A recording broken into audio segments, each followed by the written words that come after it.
Losing their homes to a plant explosion and now their belongings to thieves. Good evening, everybody. Thanks for joining us here at 5. I'm Connie Leonard. And I'm Doug Proffitt. We've found they've become victims twice. It's been a nightmare for a 2-week period for Clifton residents since the Givaudan tank blew up. And now neighbors are asking for tighter security to prevent burglars. Isaiah Kim Martinez and photojournalist Emma Gefter are live at a food giveaway for people impacted. So Isaiah, Givaudan officials are also there to answer questions.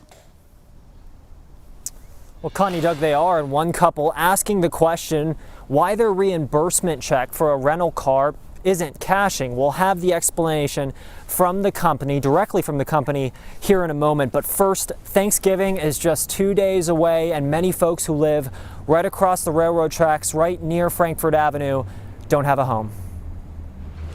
Hit once by the blast that shook the Clifton neighborhood, neighbors are now being hit again.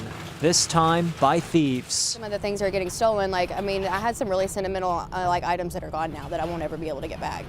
Even money is not going to fix that. Megan Durand and Marty Richards watch as crews remove large pieces of debris right in front of them, across the train tracks. But we never thought that would happen right here next to us in our backyard. It's now been 2 weeks since that Givaudan tank exploded. But this whole thing was caved in. A nightmare for this newly engaged couple losing their home some 100 feet from the site of the blast. Well, you just know that it's not safe, so it's just kind of a little unsettling. And adding insult to injury, They've been breaking in. Yeah. They kicked this door in. Burglars breaking in at least 4 times. See, that they tried to patch this up, but it's been cut.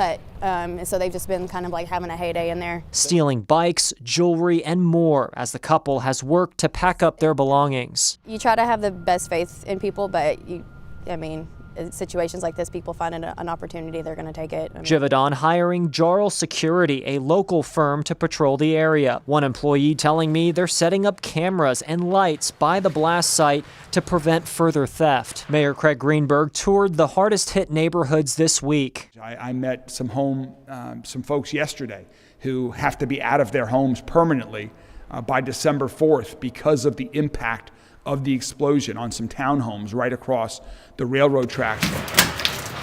That's not a lot of time for these tenants to get everything into storage and figure out where they're going to live next. We haven't even really had time to sit and think about how we're feeling because it's always something new every single day. And Givaudan is hosting this food pickup in partnership with Dare to Care Food Bank. They're actually inside the United Crescent Hill Ministries building. They'll be here with food to hand out until 6 tonight or until supplies last. Doug, it is first come, first serve. Isaiah, let's go back to that problem with a reimbursement check from Givaudan. What were you able to learn from the company? Were you able to reach them today? Doug, I talked with a spokesperson who actually told me it was a fraud safety protection they had on one of the accounts, which they hadn't lifted in time for this couple to cash their checks. They said that they got it all figured out. They attached this to a different account, and she actually texted me, the woman in the story there, saying that sure enough, they got it. They also got a new check for some other expenses, but ultimately, she said, we knew they were going to take care of it. It was just another thing to add to the list of things that have gone wrong. Doug. All right. Glad we were able to get that cleared up so fast. Fast response from the company. Thank you, Isaiah. 3 mail carriers are reported being robbed here in Louisville yesterday. And take a look at this map that's on your screen showing the location of all the reported robberies. LMPD says 2 reports came in before noon, one on Hartledge Court and another on Cypress Street, about 4 miles apart from one another. Then just a few minutes later, LMPD says a 3rd report came in on Crittenden Drive. The U.S. Postal Inspection Service is investigating and says the robberies appear to be connected and orchestrated by a group of suspects. Now, they're saying the postal carriers were victims of a traumatic and stressful violent crime. Fortunately, none suffered any physical injuries. Make no mistake, the safety of our fellow postal employees and the security of the mail stream are our top priority at the Postal Inspection Service. And take a good look at your screen to see if you recognize this person. This photo was taken from the incident near Crittenden Drive.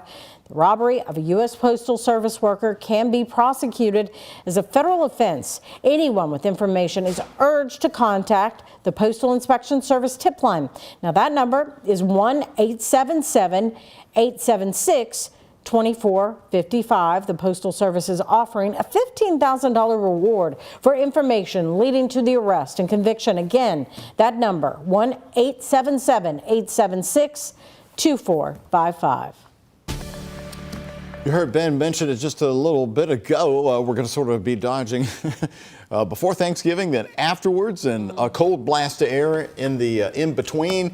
Tomorrow, of course, Connie, Wednesday before Thanksgiving. And it's like the holiday begins early around here. Absolutely. And a lot of people on the roads, and they'll be dealing with some drizzle out there, Ben. Yeah, this is the best looking weather we're going to have for quite some time. And winter-like weather will lock in later this week, especially right after Thanksgiving. Kind of interesting little cloud formation there on the right side with our setting sun, as we now have the earliest sunsets of the year as we wrap up November and head into December with before 5:30 p.m. sunsets. Live view with our First Savings Bank cam from Jeff and our U of L Health Camera Network. Had a mostly sunny sky out there today. Highs in the lower 50s, now upper 40s. Just a very light breeze coming in from the north. So most areas around 45 to 50 degrees, and very quiet conditions on Max HD radar and satellite. We'll have increasing clouds moving our direction for tonight. It will stay mainly dry though through tomorrow afternoon. Our low temperatures tonight in the mid to upper 30s, and so definitely some jackets needed for tomorrow.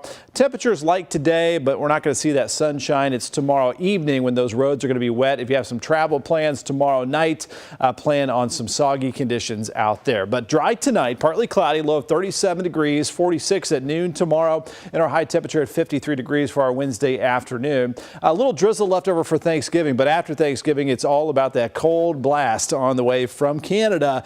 I'll show you how cold it's going to get. It's going to be the coldest that we've seen in a long, long time, guys. All right. Thank you so much, Ben. A vacant home caught fire in the Shawnee neighborhood this morning, one of over 300 in the past 3 years to catch fire. But the city has a plan to make abandoned properties a lot safer and reduce the barriers to remodeling them. Ian Hardwitt and photojournalist Jessica Farley have the story. 15% of fires in Louisville start in vacant homes just like this on Vermont Avenue. And 1 in 4 of those vacant home fires spreads to the houses nearby.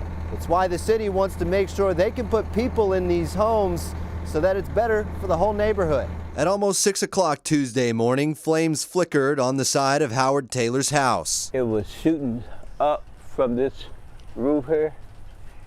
Didn't nothing touch our house, I don't believe. Nobody was injured in the fire, and the owners of the burnt house came to check on it afterwards. For overgrown grass, the city issued a few $100s in fines on the property, but many more vacant homes rack up tens of thousands of fines, city officials say. The reality is we're never going to collect that money because these liens are never going to be paid off. The homes are stuck. Starting December 2nd, the city will take applications for lien forgiveness, lowering the cost for remodels.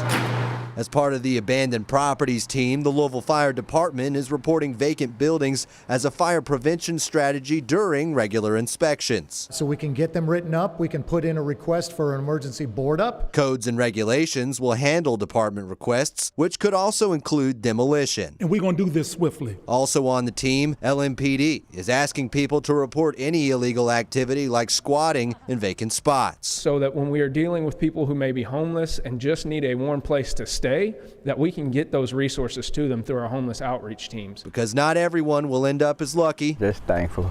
As Taylor. In Louisville, Ian Hardwitt, WHAS11, on your side. We have a link for you to the lien forgiveness applications right on our website's homepage now at WHAS11.com. The pilot program will accept 100 applicants and limit the prices on those remodeled homes. Also here tonight, a new lawsuit's been filed against LMPD by one of its own officers. He claims that he was shot in the line of duty because of the fallout from the death of Breonna Taylor. WHAS11's Alex Dieterer and photojournalist Levi Hammer have the details, and we want to warn you that some of this video could be hard to watch. All I can remember is just hearing, aerial bangs go off. That's when I felt something hit my abdomen and fell back that night. The night of September 23, 2020, Broadway in Brook. Robinson Desroches was one of the 2 LMPD officers shot during the Breonna Taylor protests. I called for my mom several times that night. His recovery took a year before he was able to make it back to work. Now, 4 years later, Desroches is suing LMPD for racial and disability discrimination. He told them the truth was he was shot because LMPD killed Breonna Taylor and failed to promptly release accurate information to the community about that. Attorney Sarah Collins filed the lawsuit. The lawsuit claims Desroches showed signs of PTSD, struggling with loud noises and crowds. Other officers noticed this and reached out for peer support services. The lawsuit claims the peer support commander said in reply that she believed that he was playing the system. The lawsuit goes on to say Desroches was offered no peer support or intervention measures. Officers who are going through trauma are penalized for speaking up. In response to the lawsuit, LMPD said, quote, "The department takes seriously any accusations of harassment and or discrimination. When employees injured in the line of duty are ready to return to work, LMPD strives to provide reasonable accommodations to place the employee in alternative roles in the department until they're cleared by a doctor to return to full duty." I'm standing up on behalf of all my officers. Alex Dieterer, WHAS 11 on your side. We caught up with Metro Police Chief Paul Humphrey this morning and asked him for his response to this new lawsuit.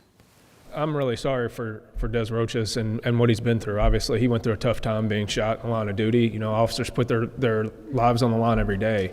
But as far as the specifics of his allegations, I'm not going to argue those here and now. What I will say is that we do our best to take care of our officers when they're injured the way that he was. And I think we've made strides in the last couple of years, even more so. Chief Humphrey says his goal is to make his department a good place to work so police officers will have a pride in wearing their uniform, help recruit new officers to Louisville, and work hard for the community.